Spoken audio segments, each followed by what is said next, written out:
Hey everyone, this is Derrick Broze with The Conscious Resistance, and you are watching episode 165 of The Conscious Resistance Live, brought to you by Civil over at civil.com, that's CIVL.com, podcasting network and streaming platform that's focused on upgrading human civilization by promoting voluntarism, individual relationships, individual liberty, and of course, human respect. So very grateful to them.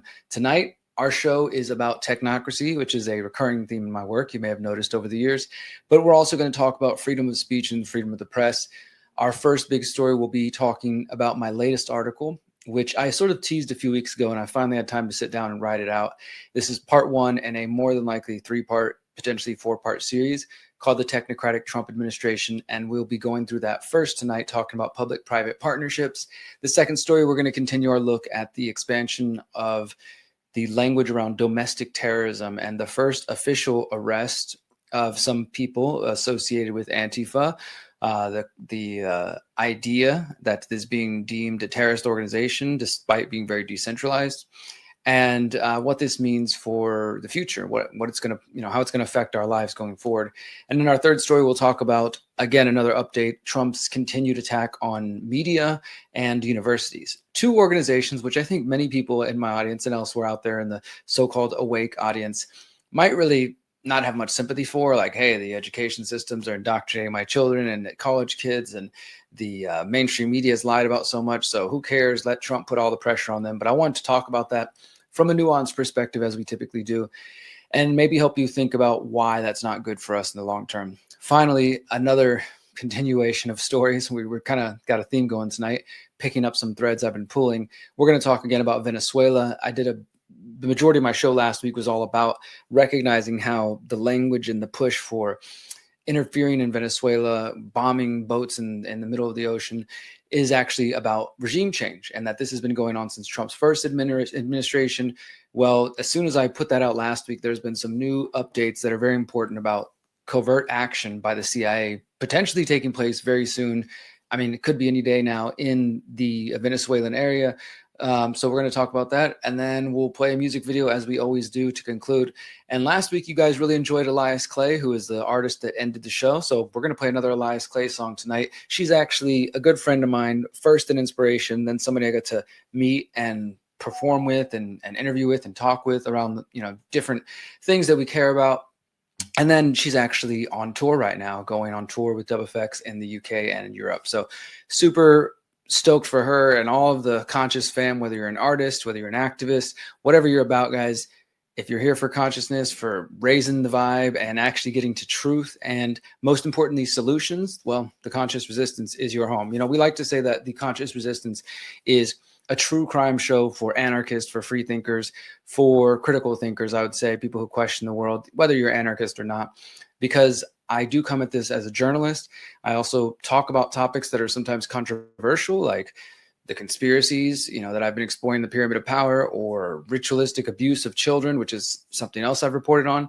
But we do it from a factual, grounded, place, and being as neutral as possible. Of course, I think, if you've heard me speak about journalism before, I think that journalism, the idea that there's anybody who's truly objective is really kind of a lie in the first place. We all choose stories we want to focus on based on our biases, our experiences, and there's nothing wrong with that. I think it's about putting forward your biases up front. My bias is anti-authority. I question power. I don't believe power, left, right, center, whatever you want to call it. I'm going to be skeptical of things that government and people in power say. That doesn't mean they're always lying. And of course, when they're telling the truth, I will share that. But that's where I come from, is how can I stand against these things from as open as a place as possible, as neutral as a place as possible, while also acknowledging that I have an anti-authority bias, still sticking to truth, still bringing you guys the hard-hitting facts. And that's why I'm so grateful to work with Civil, because they allow me to do that. So, all right, I will continue I will go ahead and end the introduction rant, and we'll dive right in. First off, I want to acknowledge I'm not at my desk right now. You might notice there's all kinds of stuff going on back here. I'm on the road for the next couple of weeks visiting family. So I'm here at family at my mother's house, visiting my nieces and nephews and family. And this is my mom's arts and craft room, as you might be able to tell from behind me. Nevertheless, the work must go on. So while I'm on the road, I'm going to be continuing to do my show. Now, I did have one question to put to the audience as you guys are listening to this. I would love to hear your thoughts in the comments wherever you're listening from, because I will read them. And most importantly, I will take them into consideration based on your opinion. So I'm in the US right now, just got here a couple of days ago. We'll be here for 2 weeks. And I'm contemplating flying to Chicago next week to document some of the National Guard stuff going on. The reason for that is because while there's National Guard that has been in DC, and I was in DC recently, and I didn't really see much action there or anything happening, there's also been a lot of activity in Portland. That's another place I could potentially fly to. But the reason I really want to go to Chicago, what I'm most interested in, is because there are these very interesting, and I know some of you are against it, but these community defense activist networks that are coming together to communicate in a decentralized way when they spot ICE in a certain neighborhood and encouraging people to go protest, to go, express their distaste for what ICE is doing. To, in some cases, people are choosing to block the cars. And I mean, that's mainly in Oregon, Portland, really. But in some cases in Chicago, people have actually physically tried to stop ICE from arresting people, de-arresting, which, again, I know is controversial to the more conservative side of my audience, but it's something that I support. And I've talked about that for years, not just about ICE, but about anything. Like, let's say you are people who are against the COVID mandates and injections and, people being forcibly injected, which did happen in some places in the world.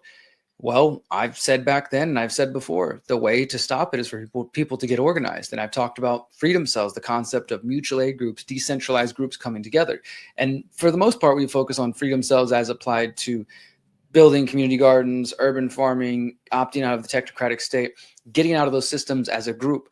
But I also think when it comes to self-defense, groups like freedom cells and other mutual aid groups have a role to play. And so in Chicago, people are actively coming together to communicate, and in some cases trying to de-arrest people, trying to just protest and get in ICE's face, not doing any physical violence, but making it clear, hey, we don't approve of this, we're not supportive.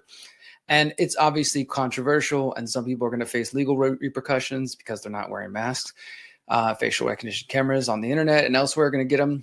But I was thinking it might be an interesting story to go document what's happening in Chicago, do like I usually do, which is just to interview all sides and to get perspectives. So I would like to know in the comments, wherever you're listening from, should I go to Chicago? Give me your answers. I'll check them over the next couple of days, and I'm going to make a decision by probably this weekend if I'm going to go and at what time it might be, because I only have a short time here in the US. And of course I could fly to Chicago from Mexico, but it's a little closer here. So I'm thinking about it.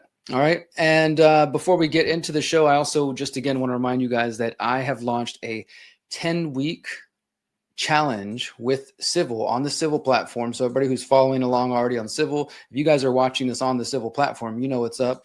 And I hope you enjoyed week 1 of the challenge, which was myself last Wednesday. It started on October 15th, and it's going to be kicking off every single week every Wednesday for the next 10 weeks. Myself, John Bush, and others, we're going to keep going back. And well, actually, no, it's just going to be me and John Bush. I might have a special guest once or twice on my side of things, but for the most part, it's just going to be myself and John. Let me go ahead and show this on screen. So you can see actually right there at theconsciousresistance.com announcing the 10-week opt-out challenge. And then you can go directly to my page and learn everything you need to know. There's a full schedule here, and you can sign up. Again, the best place is civil.com/TCR. That goes through my link so that they know people are signing up through me. And then it'll take you to the opt-out challenge where you can get all the details. This week, John is going to be talking about the foundation of financial sovereignty. So right here's the list. This is Wednesday, October 22nd, Applied Counter Economics, hosted by John Bush, the 4 C's of opting out of the foundation of financial sovereignty. He's going to talk about his 4 C strategy: confidence and courage, currency, counter economics, and community. That's actually 5 C's. For real world freedom. And then next Wednesday, I'll be back talking about unbanking, why it's essential. Following week, John's going to talk about confidence and courage. And then the following week, I'll be talking about getting out of the big tech system. So this is going on for 10 weeks. You can sign up at Civil for just $5 a month, which is pretty crazy, or $50 a year. And if you do $50 a year, you can use the code TCR20 to get a 20% discount. And not only are you getting access to all this, but they have so many cool documentaries. I watched a cool documentary last week about Serge Tankian of the System of a Down, if anybody who remembers them. I haven't listened to them in years, but it's a really cool documentary about the fight for recognition of the Armenian genocide and just a lot of the things he was involved in. So links will be in the show notes. If you want to get signed up, we recommend you do so, because it's just a good opportunity to support me and support independent people like Civil who are trying to bring content that actually does elevate human civilization. And in fact, with that in mind, I want to share at theconsciousresistance.com, we're also trying to elevate human civilization and promote unity where possible. So go over here to theconsciousresistance.com. You can see our latest content here. And I've released 3 videos so far. I'm not going to play them on the show, but I encourage you guys to go check them out. I've got one more coming out on Tuesday. I went to the No Kings protest in Houston on Saturday, and the timing just happened to work out. I'm back in Houston. I figured, all right, let's go ahead. Let's do it. Let's go on. I did this back in June, and a lot of you seem to enjoy that video. And in that video, I did just, a nice 15-minute clip of different answers. This one, I wanted to actually show the full interviews because these were some interesting conversations. So far, the one I agreed with the most was this gentleman. You can see on your screen on the right side, the parties are 2 wings of the same bird. Interesting guy, definitely, I think a little mixed up in some areas, but then very, on point in others. And then this lady released the Epstein files, no matter who's in them. She was dressed as a handmaid. Again, right on some areas, and I think completely wrong in other areas. And then once again, this lady, I call this one, I Still Have Hope for Unity. She's dressed in like a blow-up duck costume, because really they were many of the costumes are about people trying to say, hey, Trump's trying to say this is a violent anti-American movement. Well, then we're going to be as silly as possible while also standing up for our rights, so that when he says things like that, he looks pretty ridiculous, if he can look even more ridiculous. And again, this lady had some interesting thoughts. I think she was kind of completely mixed up in other areas, but my whole goal with this is never to do gotcha questions. I've done those in the past, man on the street stuff, where you're trying to lead someone to a place and say, ha, but you said this thing and now you're thinking this thing. Aren't you an idiot? I don't think that's too helpful, although it's entertaining. But I do think what I've achieved here, what people tell me, that they like my skills when it comes to man on the street interviews, and they're fun for me and I do enjoy them. I've been doing them for over a decade. I think that there's an opportunity for dialogue, for conversation, for learning and understanding, especially when it comes to the so-called other side. I know that I have a mixed audience. There's some of you out there who still listen to me who are Trump supporters. Thanks for hanging on. Hopefully you'll let go of that soon. I know there's others who are just anarchists, voluntarists, and completely, post-political. And then there are others who might have some left leanings, more radical. I don't really tend to have too many Democrats listening to me, but there are people who are left leaning, but are anarchist or post-political, but more progressive, but that also question all these systems. And so it's a mixed audience, a mixed crowd. And so I'm always just trying to talk to people of all types and share my perspective. It's not that I expect or believe that you all think like I do, but obviously I'm trying to get you to convert your beliefs a little bit and challenge some of you. And the best way to do that, I think, is to talk to the people on the street and see what they think. So as I said, these are all at theconsciousresistance.com, and the last one will be coming out on Tuesday. Other thing I want to mention, I have brand new talks available at theconsciousresistance.com. My latest one, which was at the Thrive Alive Festival a few weeks back, it's called Why Exit and Build is the Answer to Our Problems. And it's kind of a part 2 of a talk I also did at Thrive Alive, which was called Why We Need a Holistic Liberation Movement. So you can find all that at theconsciousresistance.com, plus recent articles and all kinds of good stuff. So thank you guys for supporting. Let's go ahead and get into it. I know I had a long-winded intro. I've been just freewheeling here and talking about all kinds of things. But as I said, we're going to pick up on some stories we've already talked about. This is because these are, I don't want to just talk about an issue one time, Venezuela, the domestic terrorist conversation, the attack on media, and then move on and never talk to you about it again. To me, that is one of the problems with independent alternative media, is people don't let stories develop and then follow them and keep their audience informed. It's just like you talk about one thing one time and then kind of move on, and maybe that's all you say. I want to try to bring you as broad of information as possible, and at the same time bring you the conclusions when possible, at least bring you the development. So let's go ahead and get into it, everybody. Thank you for being here for The Conscious Resistance Live.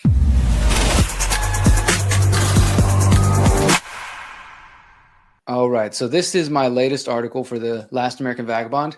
I'm done writing my books, and so I'm back to writing articles. Just finished up my memoir, finished up my part for the Pyramid of Power. So now we're back at it, guys, and I will be contributing regularly to The Last American Vagabond. This is a potentially, as I said earlier, 3 or 4 part series, the Technocratic Trump Administration, the public-private partnership. This is where I decided to start. And there's 2 main stories in here. As I mentioned before, I have covered some of these. Let me go ahead and change this setting here so you can see it better. There we go. I have covered some of these issues in the past, but it's so much happening, so much going on, that I think it does behoove each of us, and especially those who are not paying attention to the news 24/7, to kind of do a summary every now and then, or a recap of all the craziness going on, because otherwise we're maybe not just seeing how bad things really are. And I think this is a big problem with some of the Trump supporters, is that, for one, people are in their silos, so they're only listening to Rumble, pro-Trump media, whatever, but they don't read mainstream media, which I understand, because mainstream media has lied and been corrupted for a long time.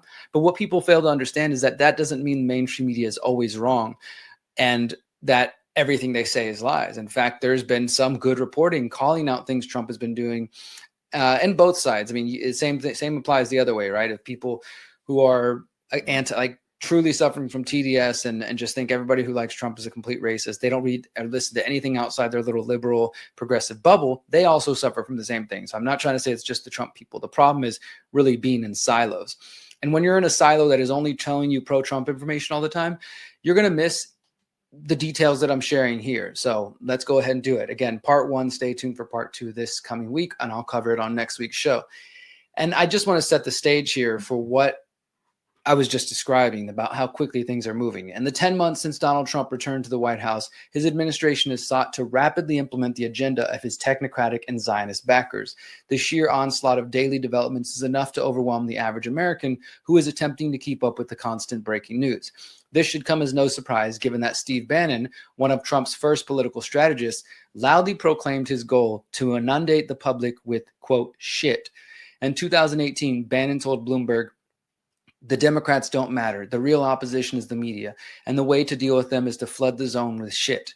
And then about a year later, he talked to PBS. And I found in this article, he said, "Every day we hit them with 3 things. They'll bite on one and we'll get all our stuff done. Bang, bang, bang. These guys will never be able to recover." And so you can kind of hear that even though Bannon was talking about Democrats in the media, he's in general just talking about a strategy of moving so fast that your enemy, whoever that may be, and in this case, I think it's the public, is so confused and so just like, oh my God, thrown off, that you can't even really focus on anything. And even though Bannon's not necessarily speaking in Trump's ear these days, he's not in the White House, he clearly influenced Trump's policies and a lot of the people around him, and they're still going this way. And so they're accomplishing their goals at a breakneck pace, so that not only can Trump's allies, the technocrats, get their things done as quick as possible, but the public is just overwhelmed. And this is what I was saying earlier. People are in silos, so they're listening to media that only tells them what they want to hear, but then also things are going so fast, they might not be able to keep up anyways.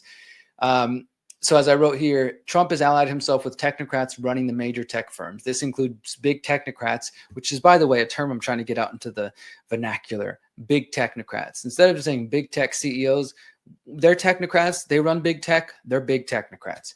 Like Facebook founder Mark Zuckerberg. In a 2009 interview, Zuckerberg infamously revealed that one of Facebook's so-called core values was the motto, "move fast and break things," a phrase that Zuckerberg said that meant that, quote, unless you are breaking some stuff, you're not moving fast enough.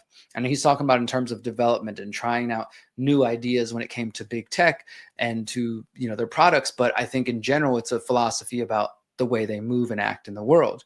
And so when you get the Bannon, move quick, and so you overwhelm your enemy with shit, and then the Zuckerberg sort of technocrat ideology of move fast or, and break things, put those two things together, you see that Trump's team is moving as fast as possible, paying a little attention to what they break, even if it includes established legal precedent or the U.S. Constitution itself. They're flooding the zone with as many actions as possible, which keeps the courts, the media, and the public struggling to keep up with their actions. So this series of articles is an attempt to recap the actions taken by the Trump administration in recent months. The steps taken by him and his allies prove beyond a shadow of a doubt that the Zionist technocrats are indeed running the show, and he is simply helping build the technocratic surveillance state of their dreams. Trump is simply following orders and rewarding those who stay loyal to him. The only way to dismantle this ever-growing machine is to become aware of it and then resist its advance. So let's start with public-private partnerships, which was something that I don't know if you guys can cast your minds all the way back to 2020 during the so-called COVID resistance and how many people were adamantly and vehemently against the public-private partnership concept, just as as a concept in general. And this was largely due to the resistance to the World Economic Forum and the World Economic Forum's Great Reset, which they announced in June 2020, talking about you will own nothing and be happy, lockdowns, digital IDs, all this sort of stuff. Many of the people first heard about these ideas coming from World Economic Forum propaganda. And in fact, the World Economic Forum calls themselves the International Organization for Public-Private Partnership. So this is something that the so-called Awake movement and the MAGA movement have been resisting for 4 to 5 years, and many of us even before then. And now it seems to be very popular in the second Trump term, and there's not much speaking about it or resisting to it. And so just for clarity's sake, let's go ahead and define the public-private partnership, which I did so here in this article. It says that it typically involves an agreement between private companies financing government projects with the expectation that the companies will receive profits from the taxpayers. These arrangements have become increasingly common throughout the world over the last decade. And the critics of it say that this is a step towards corporatism, a system where the state has direct control of corporations. And this approach can be traced back to Benito Mussolini, who was the Italian fascist dictator who led Italy from 1922 to 1943. I'm not saying it's fascism, but it's definitely corporatism. The first sign that Trump was pursuing a corporatist strategy came in late August when the U.S. announced that they would purchase a 9.9% stake in Intel. 10% to be, make it simpler, but that's 10% stake in Intel, the struggling manufacturer of microchips.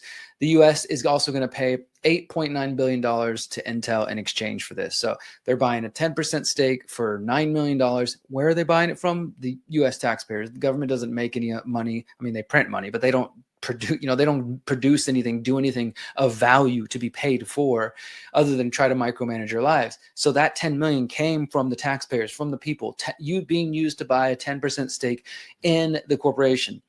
Now, to be fair, let's say that you support such a policy, then the people should be getting a cut, right? I mean, if the people are going to be the one whose taxpayer dollars are going to be stolen and then redistributed into a purchase of a private company for $9 million, 9 billion, billion with a B, you would think that as that company starts to profit from that deal, the people get a cut. I highly doubt that that's going to be the case, but maybe that would make things fair. I don't think it's going to happen. But this wasn't the first time this happened under Trump. A few weeks earlier before that, before the Intel deal, the Pentagon, the Department of Defense or Department of War, and MP Materials announced a, quote, transformational public-private partnership, which will see the Department of Defense become the largest shareholder in rare earth miner MP Materials. So this company mines rare earth metals, and now the Department of War, U.S. Department of War, is buying $400 million of its stock to become the largest shareholder in this company. It's another example of a company of the U.S. government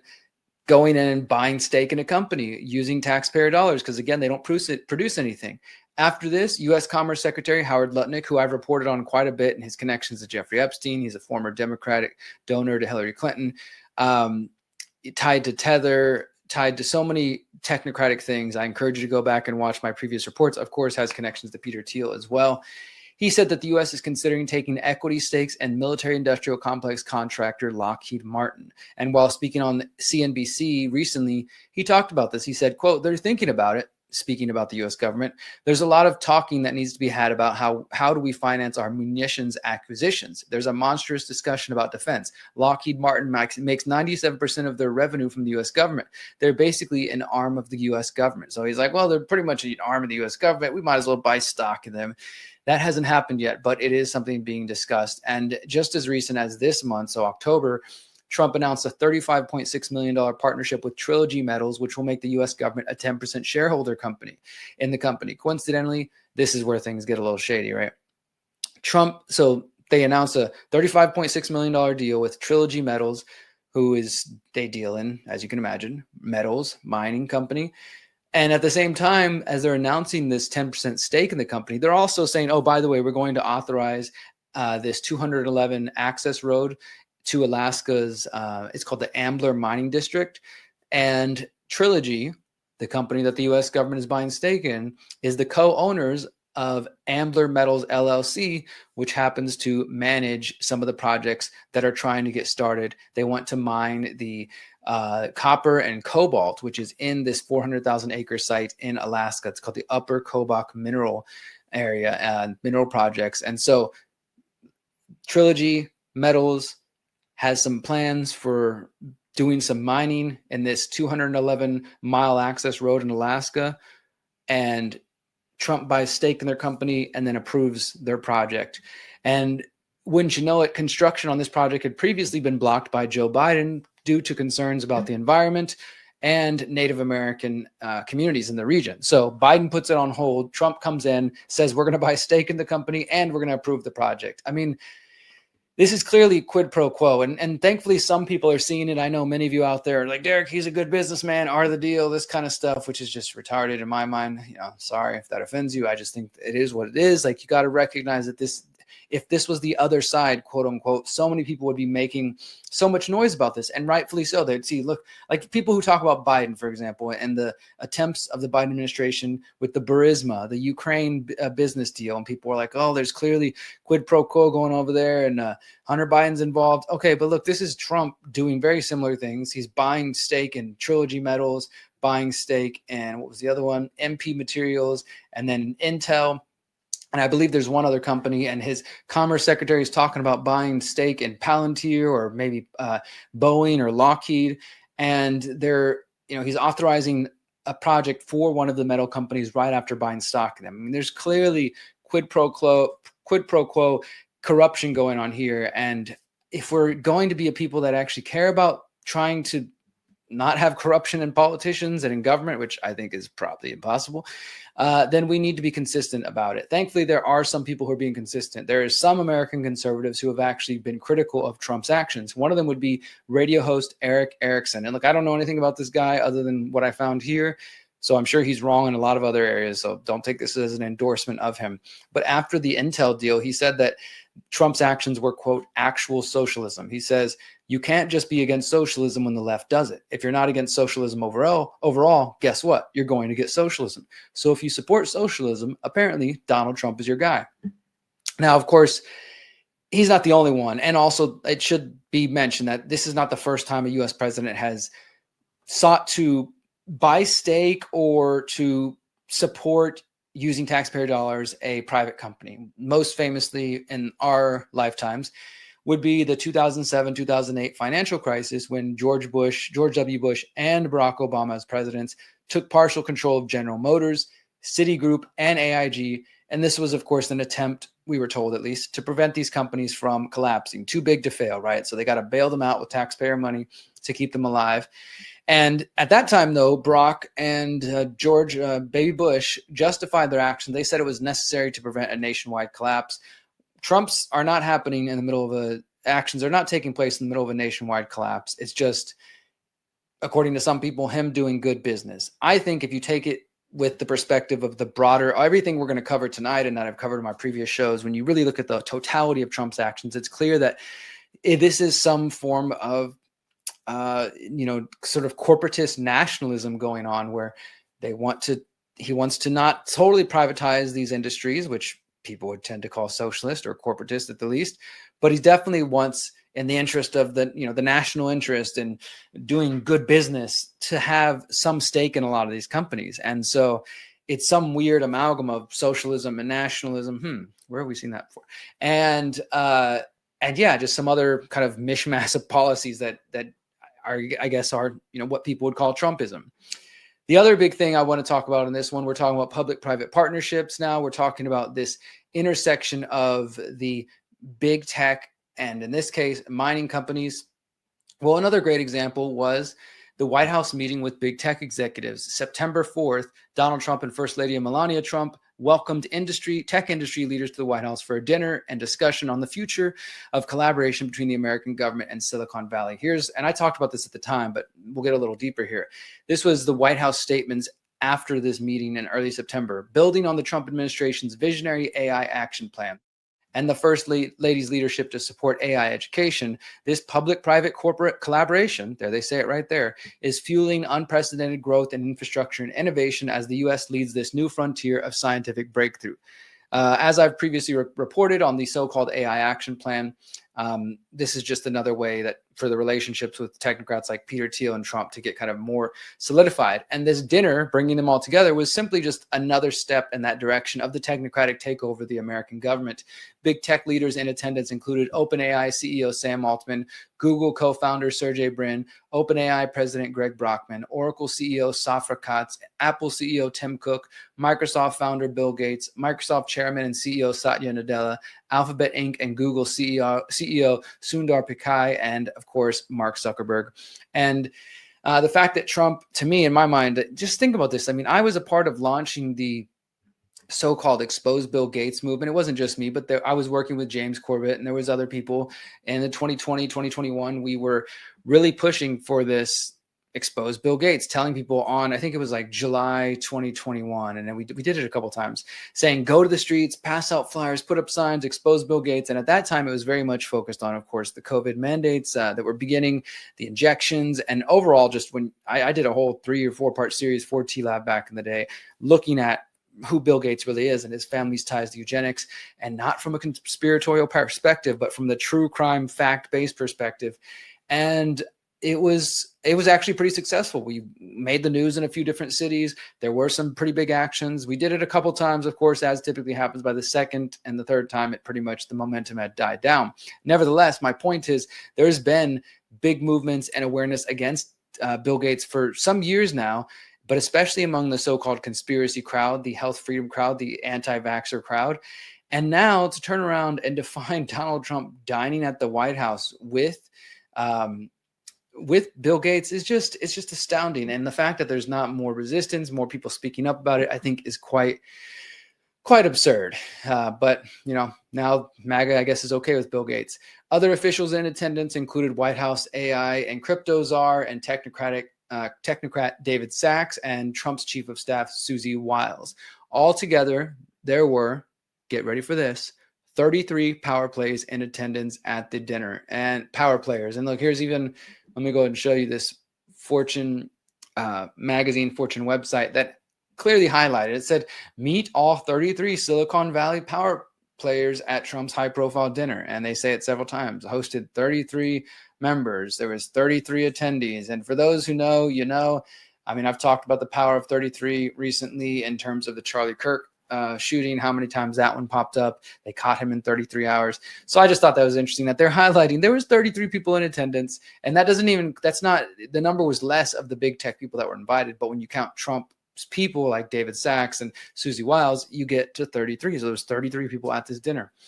Now, another piece of this whole collaboration with big tech and these public-private partnerships, which happened on the same day of this White House meeting, was that Donald Trump's wife, Melania Trump, hosted an AI education summit focused on integrating artificial intelligence into American schools. This is called her Presidential AI Challenge, which is calling on American youth to complete a project which involves the, quote, study, development, or use of an AI method or tool to address community challenges. So it's pretty broad, but they're just, you know, I guess if you're a kid and you're smart and you can use AI, come up with some creative idea and they might use you as propaganda tool at the White House.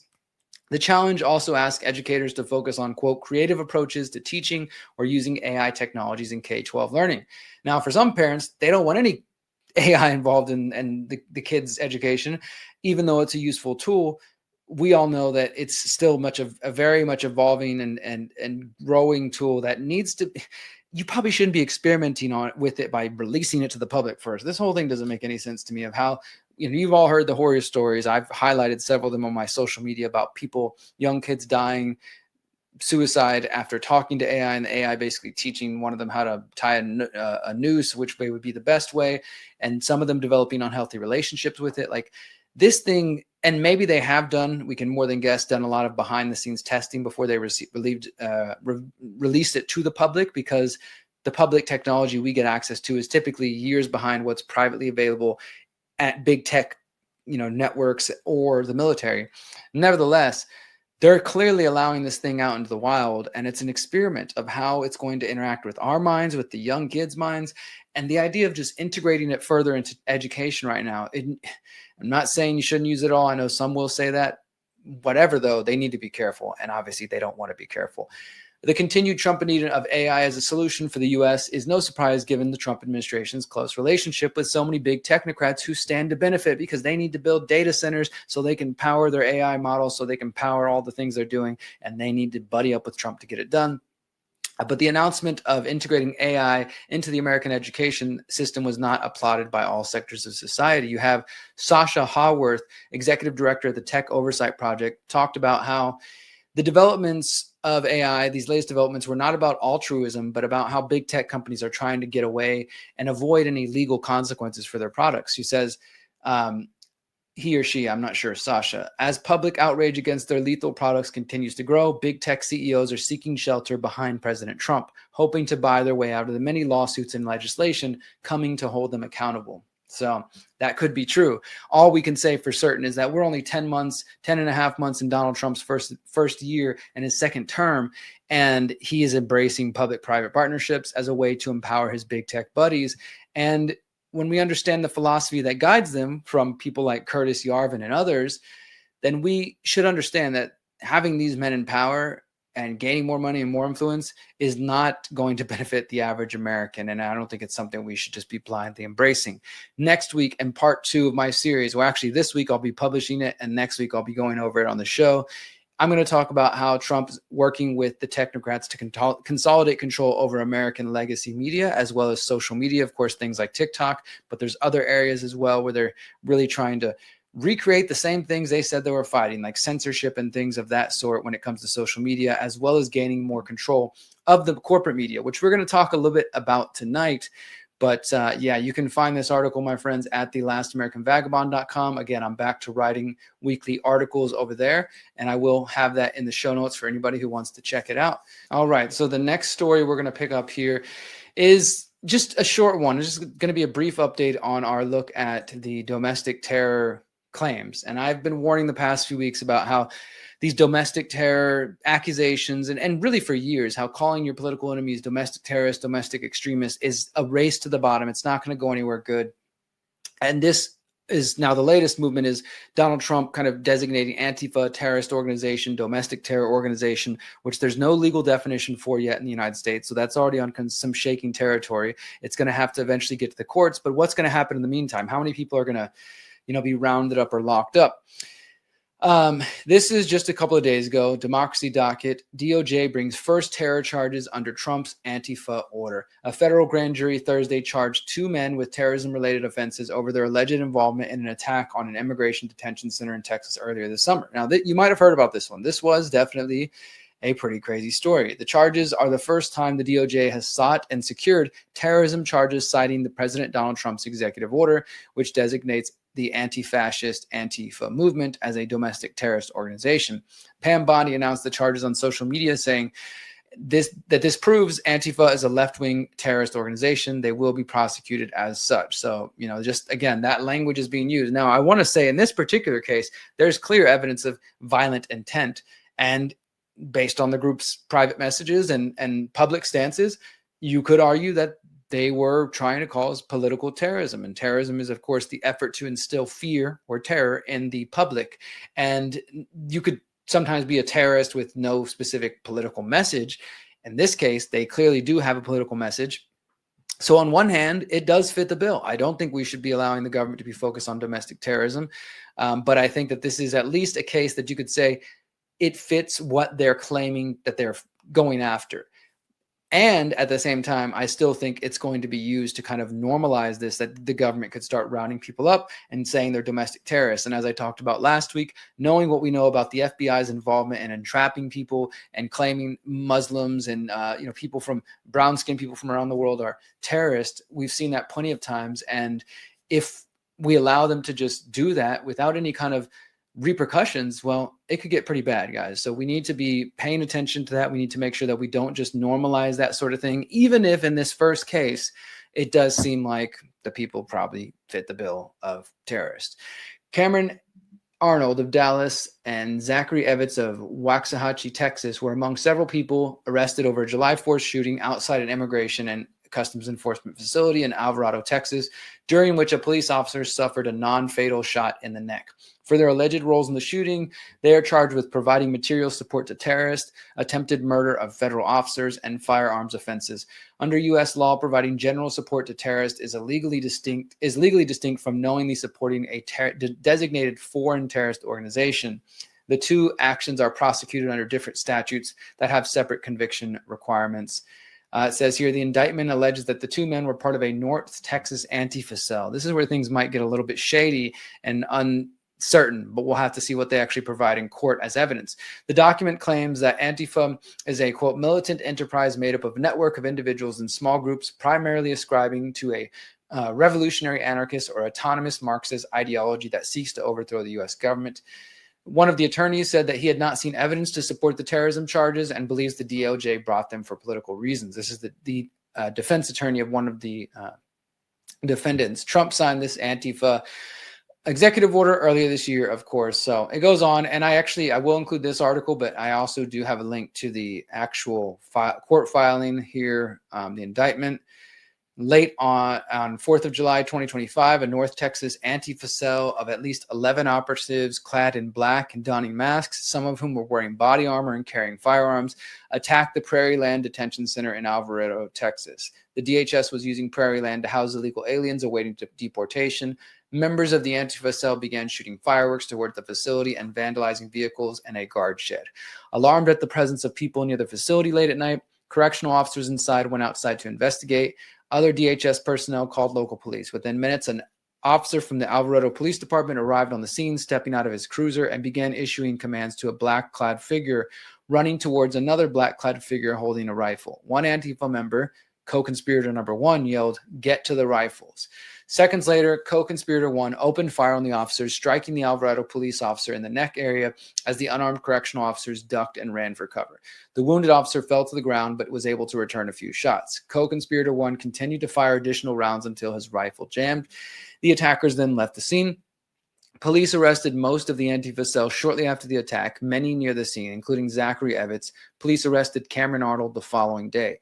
And so that was kind of just describing the scene. And this is where they start to describe Antifa, the group, as a, Antifa cell, and says that most of the people look to co-conspirator 1 as the leader. He trained them on firearms and close quarter conduct. They were heavily armed, allegedly this cell was, with 50 firearms that they purchased in Fort Worth, Grand Prairie, Dallas, and elsewhere. Co-conspirator 1 bought and built numerous AR rifles, some of which he distributed to his co-defendants, and at least one which featured a binary trigger, which allowed the device to fire more rapidly. They used an encrypted messaging app to coordinate with each other. Now, they don't say what app is, and this is I hate that they never talk about which app it is, because, I'm not surprised. They don't want the people to understand which apps they're able to access. They do claim, as you'll see here in a moment, that they weren't able to get all the information because of this encrypted app, so they probably don't want to tell us that. But nevertheless, I've seen many court cases where the judges and the police seem to have access to so-called encrypted information, during trials and during cases, which indicates that, the encryption isn't working, I guess. It just says here that some of these apps allow for group chats and had auto delete or delete after defined time functions, which cause communications among the Antifa cell to be permanently deleted. Most Antifa cell members use monikers in the chat groups to further hide their true identities. And it said using the messaging app, they planned and coordinated the attack. Their goal was to destroy the U.S. government property and commit acts dangerous to human life, intended to influence the U.S. policy of the U.S. government and affect government conduct by intimidation and coercion. As one member stated in an encrypted chat, "I'm done with peaceful protests and blue lives don't matter." Now, again, these are all accusations. So are these real? Potentially. I think there are definitely people being radicalized and who are believing in these things, and this is not a good direction, whether it's left or right wing groups. But this also doesn't mean that the challenge and the danger is only coming from the left. Some Antifa cell members discussed logistics, previous site reconnaissance, and locations of security cameras. They exchanged a map of the area, surrounding areas. They planned what materials to bring, including firearms, medical kits, and fireworks. One group said they would be bringing a wagon to hold armors and rifles. Co-conspirator 1 told the group they would use rifles to intimidate law enforcement, saying cops are not trained or equipped for more than one rifle, so it tends to make them back off. They staged at a house on the evening of the planned attack. They were dressed in black bloc. They brought a total of 10 firearms, and it goes on. And then some of the pages left blank.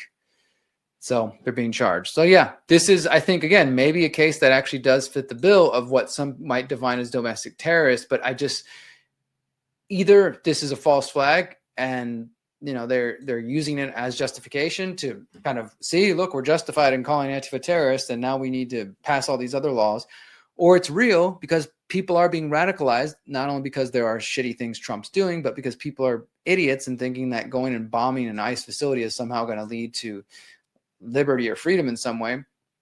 Nevertheless, it's going to be used against us. We can bet that without a doubt. I mean, that's just, it's going in that direction. Unfortunately, people are playing right into this whole domestic terror stuff with ICE and with the U.S. government. And I don't see how it's going to get any better if people keep playing the game. I really don't, my friends.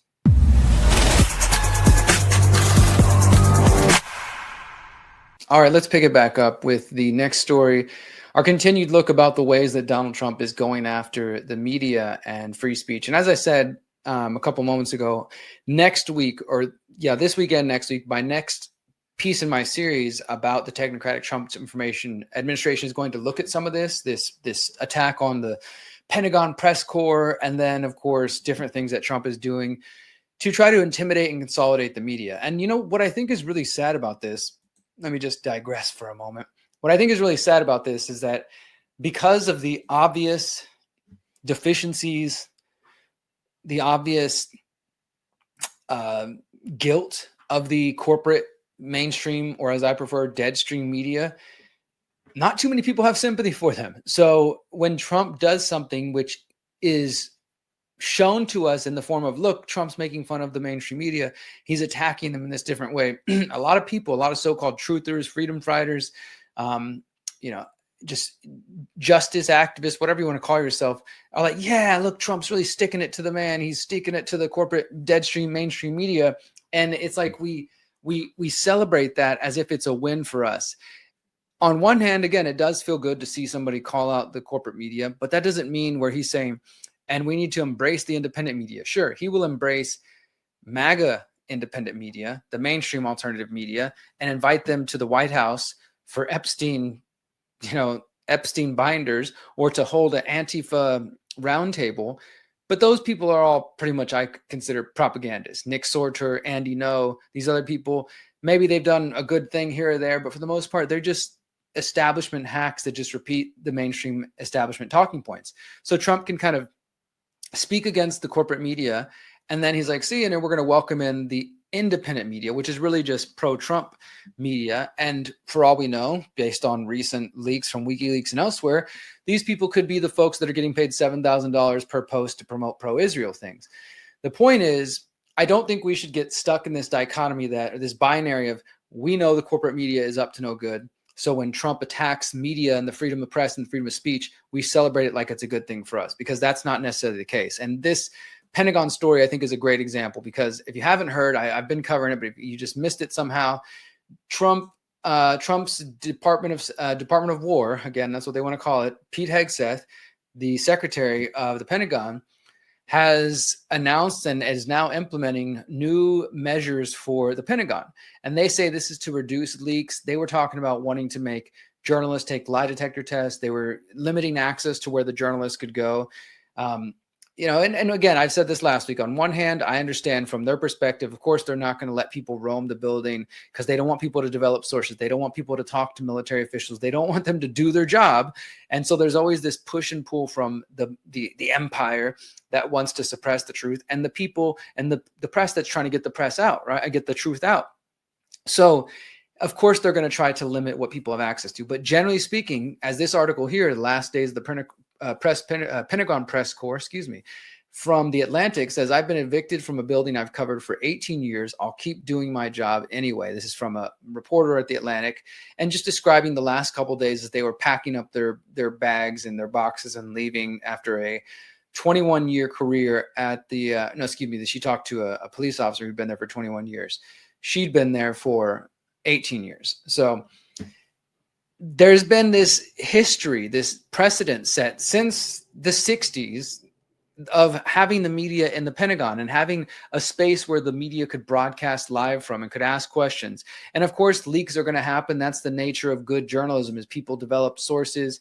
They get the sources to talk to them off the record, on the record, and the government whines about it and tries to find ways to shut people up. So there is that cat and mouse push and pull game. But now that Pete Hegseth is kind of stepping in the way of that and making it more official and saying you have to sign this, essentially a loyalty oath, saying you're not going to talk about things we don't give you permission to talk about. So that means even unclassified information. Let's say that one of the journalists did sign this and they decide to stay in the Pentagon, and then some soldier or general or secretary or somebody in the Pentagon has some information they want to leak, which is good for truth, maybe not good for the military. And people getting this thing confused, thinking that they're the military. And so if leaks are bad for the military, they must be good for the people. No, we want to hold the military and these so-called leaders' feet to the fire.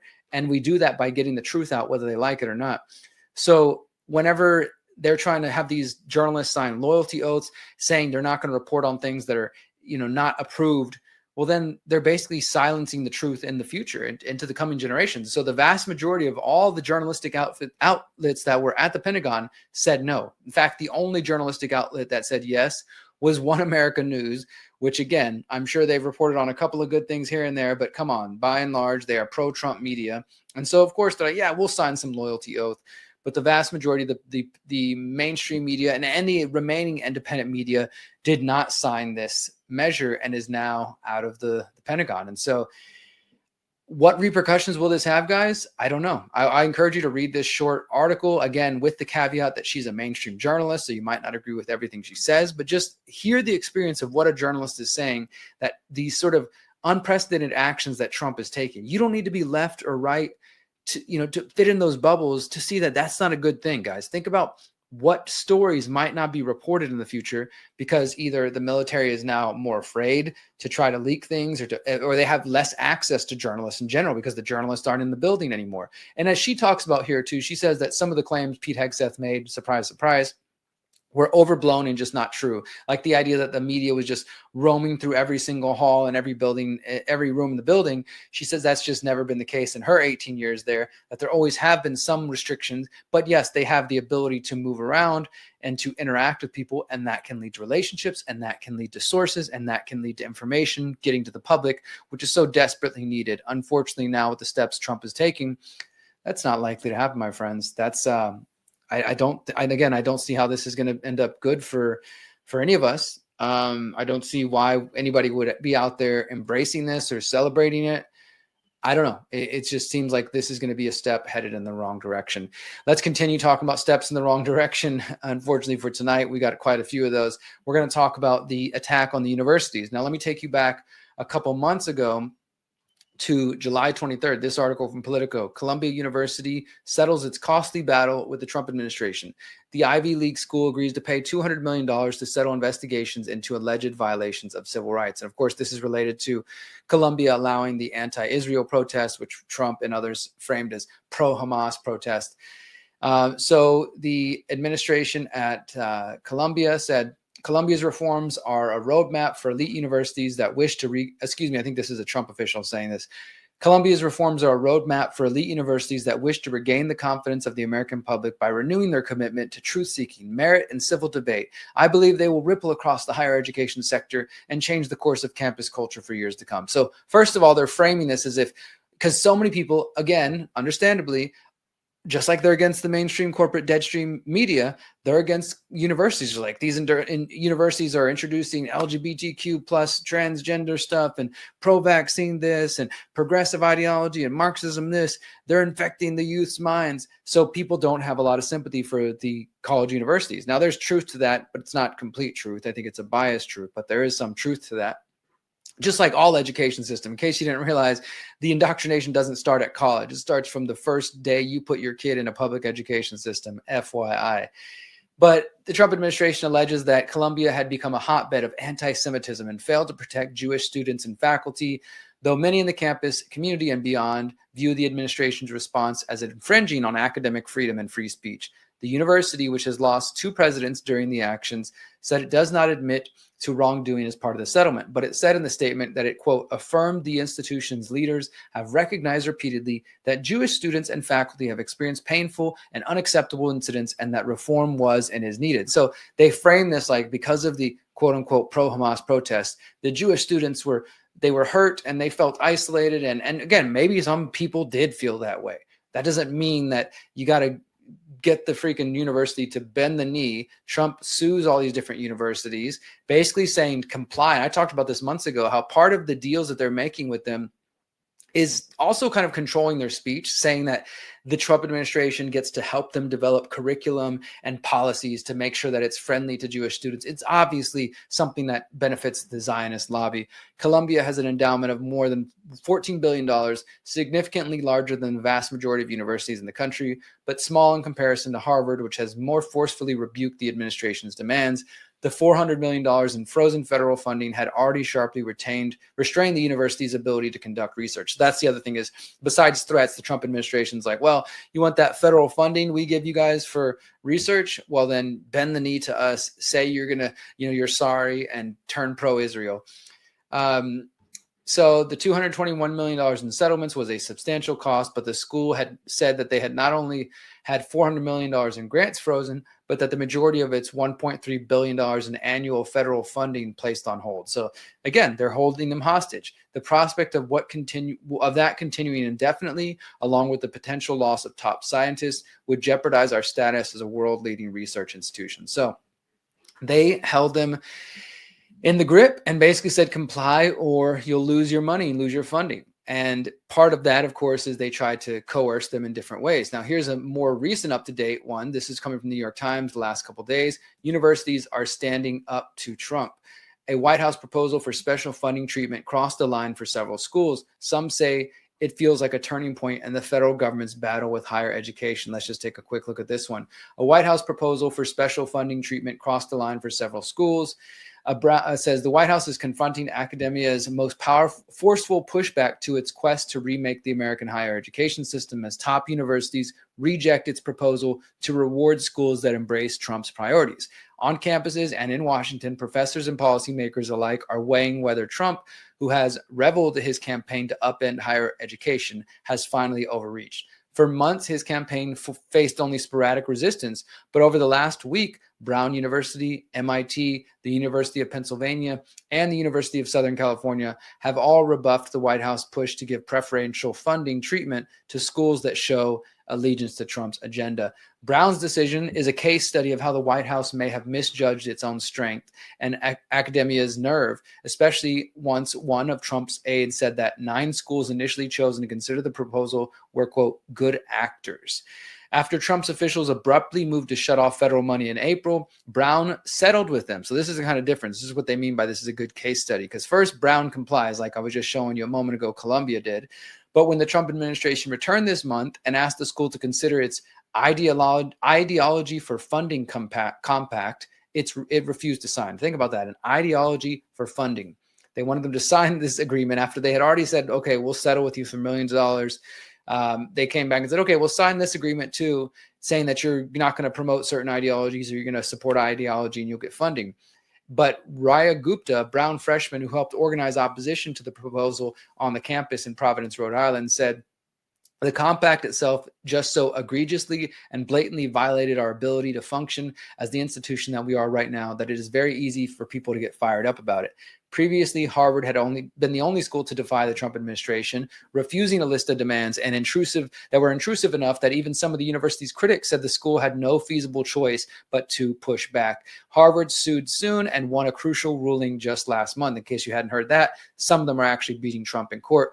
The schools that have rejected Trump's compact, his agreement, may very well be risking Washington's wrath since Trump has proved willing to attack federal funding, as we were just talking about. But this agreement represents an effort to immunize the administration's efforts from court challenges and to make its ambitions take him well beyond one single school. And so what it means by that is if they can get people to sign an agreement and basically say, no, we are not resisting you in any way, anything like that, well, then you can't sue because you sign an agreement saying, no, I'm going to abide by this. I agree to an ideology for funding compact, as they're calling it. And that sort of preempts their ability to sue later and say, we were compelled, we were coerced to do this. The demands also reach farther with conditions that include accepting that academic freedom is not absolute. So that's one thing. Academic freedom is not absolute, which, again, we could argue the merits of and debate like the things that the college professors are even teaching. I think college and that time in your life is supposed to be a time where you're confronted with all kinds of ideas. That doesn't mean that campuses should be hard left or hard right. I mean, I get it. Some private universities, they have their own thing going on. But for the most part, public universities funded with public money, they should be allowed to teach all kinds of ideas and ideas that conflict. But instead, universities, of course, have become mainly left-wing progressive places. And I understand that's a problem, but the answer is not to get the government to be in charge of those universities now and to force them to, allow them to dictate educational curriculum. That's not going to be a good step either way. And pledging to potentially shut down, quote, institutional units that purposely punish, belittle, and even spark violence against conservative ideas. So there they are, specifically making it clear they're trying to defend so-called conservative ideas. Like I said, I don't think they should be supporting left or right ideas. They should be considering and promoting the discussion of all ideas. The document also envisions limits on international students, tuition freezes, an embrace of standardized testing, and definitions of genders according to, quote, reproductive function biological processes. So look, again, I know there are things out there you guys would say, good, Derrick, they're trying to get rid of all the trans garbage at my kids', universities, or, because so they don't indoctrinate the kids and then send them out into the world. I can agree with you on that. But it's not the government's job. We should not allow the government, and especially Trump, to start using these sort of backroom deals and the financial funding to threaten them and what they do. Now, at the same time, I would be happy if all of the funding of these types of institutions ended, if it meant less taxpayers were being stolen from, and they can get private funding if they want to fund their universities. But still, I don't think the government should be the ones to dictate what is being taught at these places. I'm kind of against all of it. I'm against the indoctrination happening at the college universities. I'm also against the indoctrination that the Trump administration is trying to do by forcing their own ideologies and their own views into there and using taxpayer money, federal funding to dangle it over these universities' heads and say, do what we say, or, you're not going to be able to continue. In my mind, these are really open mob tactics. I talked about this last week with Tom Homan over there in the Border Patrol, how he's accused of taking a $50,000 bribe from undercover FBI agents. And that story is not really being discussed most places. But it's like these people are just operating like mafioso members. They're just doing whatever the hell they want. And not to say that the other side doesn't as well. But I mean, I think Trump has taken it, and his team have taken it to a more open place than we've ever seen. And this is why I can't understand why so many of you out there who claim to be libertarian, freedom lovers, things like that, can just see what's happening and not actively try to push back or stop it. Or you just make fun of, the silly liberals and their stupid No Kings protests. They look at them, they believe in trans this, or look at them, they're acting fools, or whatever. People are just still stuck in that left-right paradigm, including the people I talked to at the No Kings protest, by the way. Many of them are. But if you're just honest and neutral and not falling for propaganda from the left or right, it's clear to see that both sides act as mafias, as cartels, as criminal cartels.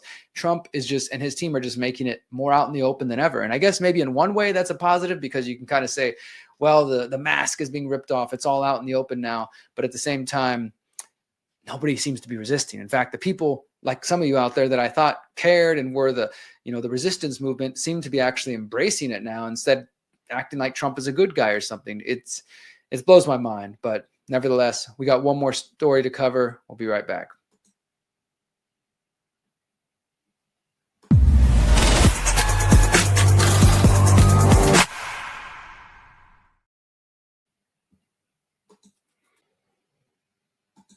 All right. I want to remind you guys to go to civil.com/TCR. Civil.com. That's CIVL.com/TCR.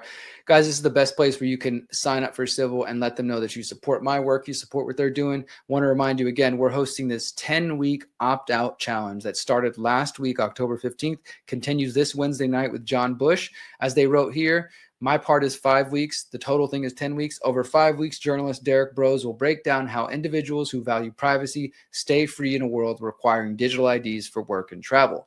How do those who stand for individual liberty and human respect maintain such principles in a world of constant biometric surveillance?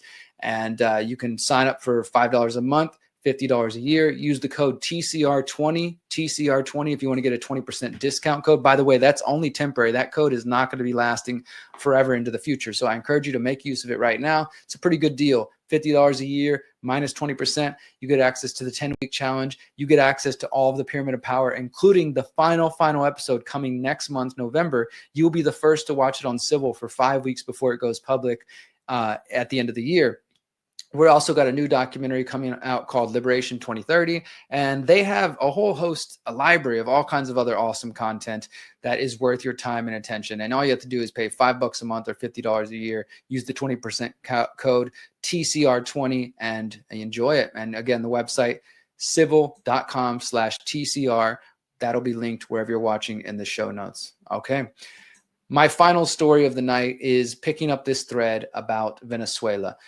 Now, I'm sad to say that I was correct, that literally as soon as I finished the show yesterday, this first was reported October 7th. So I actually didn't even see this till after my show, but it was confirmed elsewhere in the New York Times, as we'll show you right here, on October 15th. So just a couple of days after I recorded last week's show, that the Trump administration is giving the Department of Justice alleged legal authority. I say alleged because I don't think they actually have it, but they're claiming it, to strike cartels, a secret list of cartels. Now, we've already seen this in some cases, as you can see on screen for those who are watching, incidents like this where they're shooting these small boats in the middle of the water and blowing them up. And they, as of today, as I'm recording, I believe the number is at 7.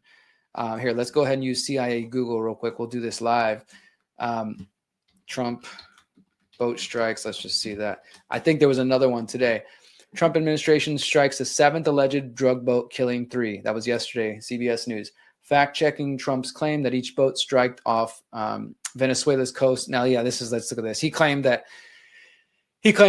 for every strike, he's saving like 200,000 Americans or something like that. Let's see what it actually says. And then I saw over here too. Yeah, saves 25,000 lives. Now, I don't know how he could even prove that, but we'll deal with that later. I'll just put that in the show notes for people who want to know. You could see this right here. I mean, this is a hot button topic right now. Washington Post just published 3 minutes ago. Could Trump's boat strikes turn into war? This is a question many people are asking about. Okay, well, let's dig into this. As I said, last week I was warning you that these boat strikes and this claims that the president of Venezuela, Nicolas Maduro, who is not a hero and is not somebody I stand by or anything like that, but they're claiming he's directly involved with the cartels who are shipping the drugs on, sending them up on the boats, and that they have to stop these boats in international waters off by the Caribbean and blow them up. Otherwise, as Trump said over here, it could lead to the deaths of 25,000 Americans because they're claiming they're bringing fentanyl. So far, the U.S. government has provided no public evidence. Nothing in court has been filed to even provide for the 7 boats that have been killed. And there's been, I think, 5 to 10 men on each of them. So they're getting close to having killed 100 people without congressional approval, without a declaration of war, in international waters, violating all these different things that we could go on about, not to mention the Constitution. And they have provided no actual evidence. They're just saying, trust me, I promise you, these are bad guys doing bad things. And so that was already problematic enough. And what I was telling you last week is what the real rationale is about marching towards beating the war drums towards war with Venezuela and towards going in and, violating Venezuela's sovereign territory. So we had this from CNN on October 7th, classified Justice Department opinion authorizes strike on secret list of cartels. Now the headline there doesn't really get to the point of the matter. That I think the New York Times headline is a little better. Trump administration authorizes covert CIA action in Venezuela. The development comes as the U.S. military is drawing up options for the president to consider, including possible strikes inside the country. And Nicolas Maduro has been warning, he's been putting out videos saying, this is about war, they're coming for us. They're also getting all their people and their militias ready. War drums are beating, guys, and I hate to say it, but it seems like we're more than likely going to witness the U.S. invading Venezuela in some way. It might not be full on, boots on the ground right away, at least, but there's definitely going to be some sort of covert action, probably involving Navy SEALs and boats and maybe the Coast Guard and others. So the first report, let's see, the Trump administration has produced a classified legal opinion that justifies lethal strikes against a secret and expansive list of cartels and suspected drug traffickers. The opinion, which was produced by the Justice Department's Office of Legal Counsel and has not been previously reported, says that the president is allowed to authorize a deadly force against a broad range of cartels because they pose an alleged imminent threat to Americans. The list of cartels goes beyond those the administration has publicly designated as terrorist organizations. The opinion is significant because it appears to justify an open-ended war against a secret list of groups, giving the president power to designate drug traffickers as enemy combatants and have them summarily killed without legal review.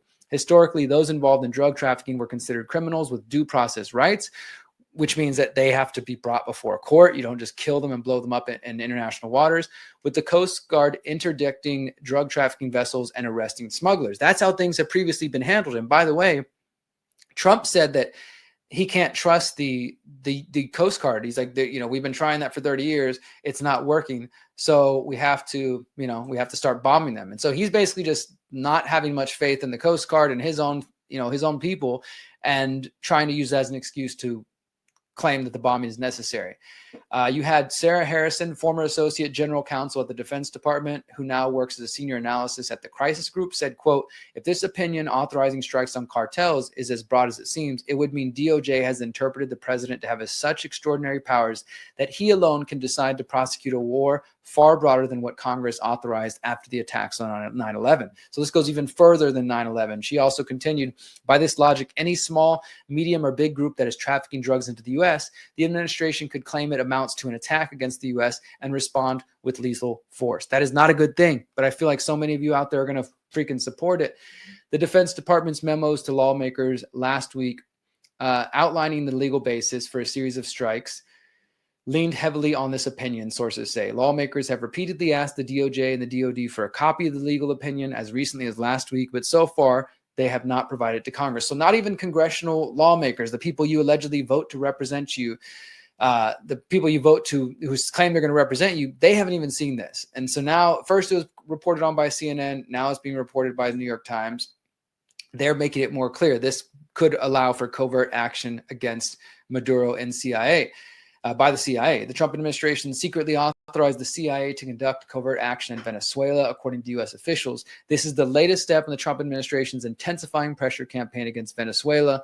As I said earlier, they've been building up. They've got boats off the coast of Venezuela. They're doing military exercises. They're killing people. So they're claiming the most recent boat killing number, 27 people. This was as of 15th, so 5 days ago. I think that number would be higher now. So we're probably looking closer. I said close to 100 earlier. Looks like we're closer to 30 or 40, maybe probably closer to 40. The new authority would allow the CIA to carry out lethal operations in Venezuela and conduct a range of operations in the Caribbean. The agency would be able to take covert action against Maduro or his government either unilaterally or in conjunction with the larger military operation. It is not known whether the CIA is planning any operations in Venezuela or if the authorities are meant as a contingency. But the development comes as the U.S. military is planning its own possible escalation, drawing up plans for Trump to consider, including strikes inside Venezuela. So there's currently 10,000 U.S. troops in the region. Most of them are in bases in Puerto Rico. And I've talked to some folks from there as well who have been really frustrated that the U.S. military is using their home country, which is part of the U.S., for those of you out there who still don't realize that, as the sort of staging ground. And I think Puerto Rico has long been like a puppet of the military, unfortunately. And so they've got 10,000 troops there. The Navy has 8 surface warships and a submarine in the Caribbean very close as well. And these new authorities, which are known as a presidential finding, were described by multiple U.S. officials who spoke on the condition of anonymity to discuss the highly classified document. Trump ordered an end to talks with Maduro this month, and he says basically that we're not doing any more diplomatic stuff. So they're building up. I mean, he can see what's happening. They're bringing boats, they're bringing troops over there very close. They're, talking with the CIA about launching strikes. They're blowing up boats in the middle of the water. And, the CIA, as this article talks about, it does have a history of interfering in Latin America and Central America, and it's not a good history. And so I would blame people like Marco Rubio, as well as the CIA director, John Ratliff, who are all part of this sort of network that wanted to get rid of Maduro and are working with the intelligence apparatus to do so. The U.S. has also offered $50 million for information leading to his arrest and his conviction. So yeah, I don't think this is going to go away, my friends. And let me give you a little more details here. Trump actually responded to the whole, once this information has come out public, this is what he said. We have a lot of drugs coming in from Venezuela, and a lot of the Venezuelan drugs come in through the sea. So you get to see that, but we're going to stop them by land also. He didn't say that they're going to get rid of Maduro necessarily, but he said, I think Venezuela is feeling the heat. I think there are a lot of other countries feeling the heat too. We're not going to let this country, our country, be ruined by people because other people want to drop, as you say, their worst. And he's talking about them emptying their prisons and mental institutions, which they have not provided evidence for, despite so many of you out there believing it and repeating it. Shortly after Trump's remarks, Venezuela's foreign minister Yvonne Gil said that they reject Trump's warmongering and extravagant statements, calling that a violation of international war. They said, we view with extreme alarm the use of the CIA as well as military deployments announced in the Caribbean, which amount to a policy of aggression, threat, and harassment against Venezuelan. And Maduro said that he condemned the U.S.'s discriminatory and xenophobic statements comparing Venezuelans to Tren de Aragua, which he said had been eradicated in Venezuela. So at this point, I think the concerns about Tren de Aragua, whether they're real, which some are real, it's definitely being amplified and exaggerated to push for war in the same way that they say they've got weapons of mass destruction. Now he's like, he's funding a gang. We got to go in there and do everything we can to get rid of him.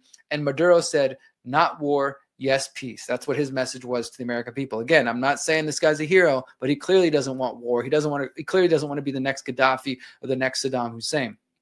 Now, most recently, we found out that one of the bombings that took place at the boats, they actually didn't kill everybody. 2 people survived. This was on Thursday. It was a military strike in the Caribbean, and 2 of the men actually survived. You guys have seen that, the crazy bombings that have taken place. Somehow 2 of them survived and made it through. Well, the U.S. government wasn't quite sure what to do with them because since they know they're on shaky legal ground, they can't necessarily just take these men who, for one, it hasn't been tested in U.S. courts or international law if what they're doing is legal. Most likely it's not legal. You have to remember that the U.S. policies that they've been doing of drone bombing people around the world, from Bush to Obama to Trump, has never been taken to the Supreme Court. And now that same legal argument, though, is being used to say that they can bomb, kill gang members and drug cartel members, alleged cartel members anywhere in the world. Well, so because they don't even know if they're on legal ground, once they blew up one of the bombs and they realized 2 men survived, they had them in their possession. And they're like, okay, well, can we hold these men? What are the costs that are going to come? Is this going to harm international relations? And so ultimately, the Trump administration decided to let them go. He said that it was a great honor. Trump said it was a great honor to destroy a submarine with 4 known narco-terrorists on board. Of course, they didn't identify them. At least 25,000 Americans would die if I allowed this submarine to come ashore. The 2 surviving terrorists are being returned to their countries of origin, Ecuador and Colombia, for detention and prosecution. Under my watch, the United States of America will not tolerate narco-terrorists trafficking illegal drugs by land or sea. So in this, they actually gave the name. It says Jason Orlando Abando Perez, 34, was named as a survivor, returned to Colombia from the country's Interior Minister Armando Benedetti. He said he arrived with brain trauma, sedated, drugged, breathing with a ventilator. Benedetti said, adding that he had received medical attention. Benedetti called Perez a criminal who will face justice for drug trafficking. So they're at least agreeing with Trump's first assessment. Ecuador's Ministry of the Interior said Saturday that it received one of the survivors. They said that he's being medically evaluated, that the corresponding legal process will follow. They haven't given any further notice. As CNN reported on Saturday, the U.S. was considering releasing the survivors to their home countries. They were scrambling of what to do with them. The first known survivors of the military strikes carried out in the Caribbean. The U.S. detained them after the initial strike, and then, as I said, they weren't sure what to do with them. The potential was going to set up a the situation was going to potentially set up a legal and policy dilemma for the administration because it was unclear under what legal authority the U.S. military can hold prisoners. One of the sources told CNN that legally dubious situation is why the administration was considering releasing the individuals from U.S. military custody. The administration has produced a classified legal opinion, which we just described, saying that they're justified in going after drug traffickers and people of that sort. So this seems like it's going to continue, guys. I do think the war drums are beating and we're getting closer to conflict with Venezuela. Not we, it's not me, it's Donald Trump, it's his people. I hate that when people personalize and say we as if we're the government. I'm not the government. I'm not the military. I'm not bombing anybody. You're not bombing anybody. Hopefully not.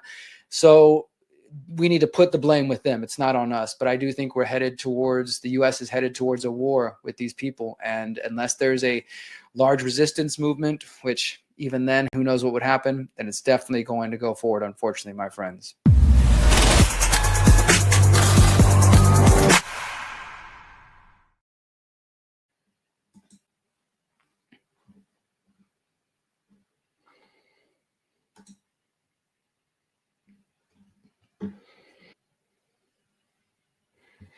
All right. Thank you, everybody, for being here tonight. Very much appreciate you guys. Hopefully, you will check out the stories in the show notes. I want to remind you, this is an interactive show. I do read all the comments. I watch the live show along with you, even though I pre-record. And I'm not doing this just to hear myself speak or because I think I've got all the answers. I'm doing this to connect with those of you out there who care about the future of the world and the coming 7 generations. If you find value in what I do, make clips of my show, guys. Take clips of it, put it on your favorite social media platforms. Take the clips I put on social media, download them, repost them, do whatever you want. Take audio versions, video versions of this, share the stories that I'm putting in the show notes. Help me get this information in front of more people because I truly do care about where things are headed. I think that there's a war on the horizon. The technocracy is growing on the home front. The push for domestic terrorism is growing on the home front. Things are not looking good. And yet I'm still out here, and I hope you are out there trying to connect with people, trying to find that common ground so we can build the better world that I think we all know is necessary and is possible. But it's going to take effort. It's going to take time, energy, and strength. So please work with me on building that world that we know is possible. Share this information with your friends and family. Invite them to listen to the podcast. Share my books with them. They can download them for free. And of course, sign up for Civil. If you guys really want to see what I'm promoting with the 10-week opt-out challenge, you can see it right there on the screen. The QR code, if you want to scan that, it should work if you're watching and you're able to scan it. If not, just go to the link in the show notes. Go to civil.com/TCR. You can sign up for the 10-week opt-out challenge. Get 20% off your subscription with the code TCR20. And again, that is a limited time code. I hope you guys will check that out. And I'll be back here next week. As I said, I'm going to continue here in Houston and Texas for a little bit. Let me know. Should I go to Chicago? Should I go visit what's happening out there in those places and see what's happening? Or should I just avoid the whole scene because it's chaos and it's a waste of time? But if you guys think there's value in it and I can go out there and really bring you a story that I think is important, I might go there and be back next week to share that story. But until next time, guys, thank you so much for listening. I'm going to play 2 quick videos on our way out. One is a promotion for the People's Reset happening January 28th to February 1st in Morelia, Mexico, where I live. Tickets are currently on sale for only $188 USD. 5 days, solutions, permaculture, decentralization, conscious music, networking, 500 plus people from around the world. It's an amazing time, guys. I encourage you to go to thepeoplesreset.org right now. Check out our lineup, get your tickets. As I said, tickets go up on November 1st. And then right after that, we're going to end with a video from Alais Clay. I played her last week and a lot of you seem to enjoy it. So we're going to play another Alais Clay song and that'll be it for the evening. And then I'll see you guys next week. Or if you're on Civil, then I'll see you on Civil for the upcoming 10-week challenge, guys. Thank you so much for being here. Whatever you do, start focusing on solutions. Start thinking about what you're going to do for your family in the face of regime change, in the face of technocracy rising, digital IDs, biometrics, all those sorts of things. Express yourself. Use your voice in one way or the other. We're waiting for you. We're waiting for your contribution, my friends, and we're ready to see what you have to share. Till next time, remember, you are powerful, you are beautiful, and you are free. Peace. Our power is in our voice. Our power, it's in our thoughts. Our power is in our actions. Our power, it's already innate in who we are. We are the earth. We are the sky. We are the trees. We are our ancestors. We are the future generations. We are all that is.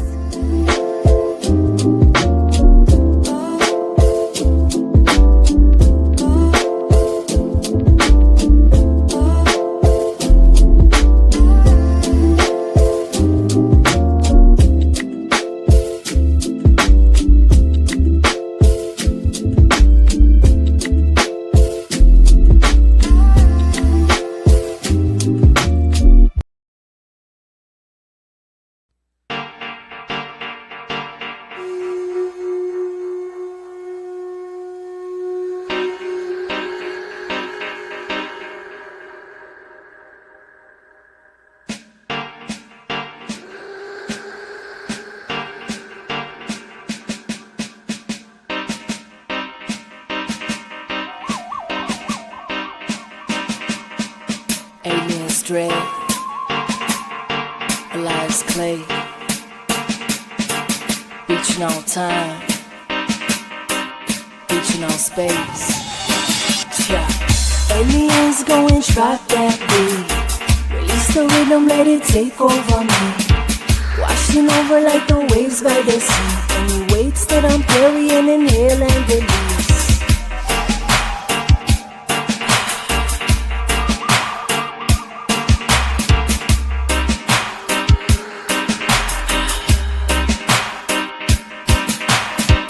Through the music I find my peace, 'cause we living in a time that's like World War III. But the Jedi's arise simultaneously to bring love with the frequency.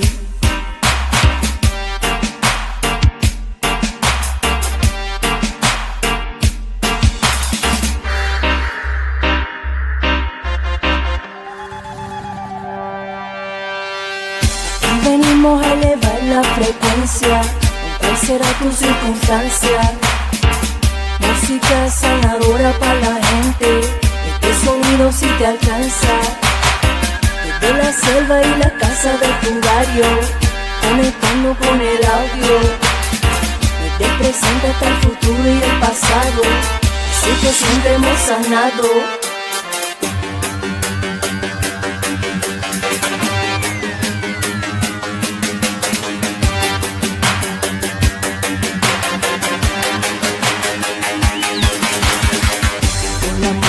Corriendo por la sangre, con la música corriendo por la sangre, con la música corriendo por la sangre, con la bocina pa' que el mundo se levante, que el mundo se levante, que el mundo se levante.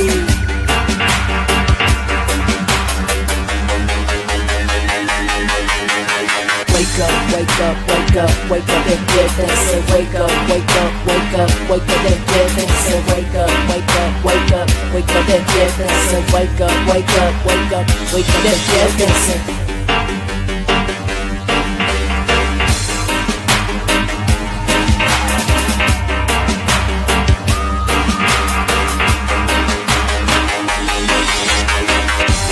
Cure to your new world disease, connecting to the source with the roots and the trees. Aliens go and drop that beat, release the rhythm, let it take over me. Yeah, yeah, yeah, yeah.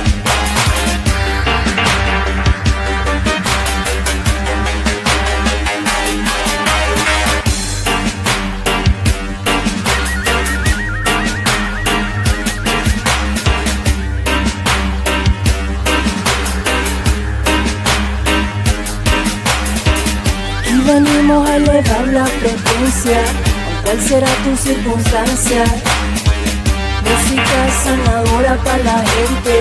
Este sonido si te alcanza. De la selva y la casa de tu barrio, conectando con el audio. Desde el presente hasta el futuro y el pasado, así que siempre hemos sanado.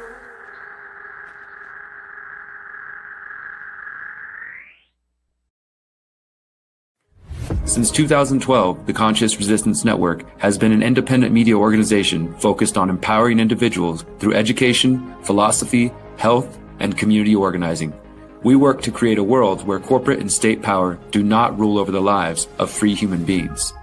Our motto is leading by example and helping others in their pursuit of freedom. Visit theconsciousresistance.com to find our articles, documentaries, interviews, podcasts, books, and more. Remember, you are powerful, you are beautiful, and you are free.